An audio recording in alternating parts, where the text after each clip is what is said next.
미국이 이란에 대한 전격 군사작전에 돌입한 지 하루 만인 1일 이란 최고 지도자인 아야톨라 세예드 알리 하메네이가 제거된 상황은 김정은 북한 국무위원장에게 남다른 공포감으로 다가왔을 것으로 보입니다.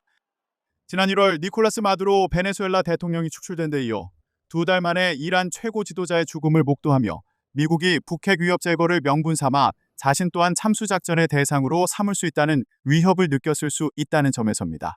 특히 이번 일이 북미 대화 가능성에 어떤 영향을 미칠지 주목됩니다. 도널드 트럼프 미국 대통령은 이달 31일에서 내달 2일 일정으로 중국 베이징을 방문할 예정으로 이를 계기로 한 북미 정상 간 만남 가능성이 꾸준하게 제기됐습니다.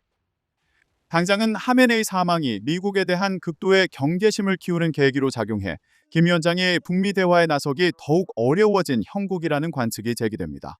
섣불리 나서 미국과 엮이기보다는 중러를 뒷배삼은 지금의 구도를 굳이 흔들지 않고 핵 보유국 지위를 공고히 하는데 집중할 가능성이 크다는 말입니다.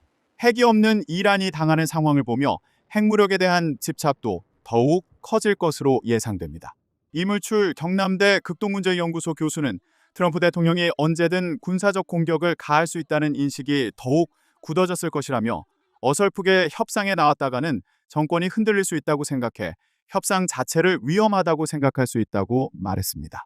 더구나 김 위원장이 지난달 열린 노동당 9차 대회에서 내건 대화의 조건이 충족되지 않는 상황에서 전향적으로 나오기 어려울 것이라는 지적도 나옵니다. 다만 트럼프 대통령과의 충돌을 피하기 위해 상황 관리 차원에서 대화에 나설 수 있다는 견해도 있습니다. 트럼프 대통령의 잇따른 대화 제의를 계속 거부하면 대가가 따를 수 있다는 부담이 있으리라는 점에서입니다.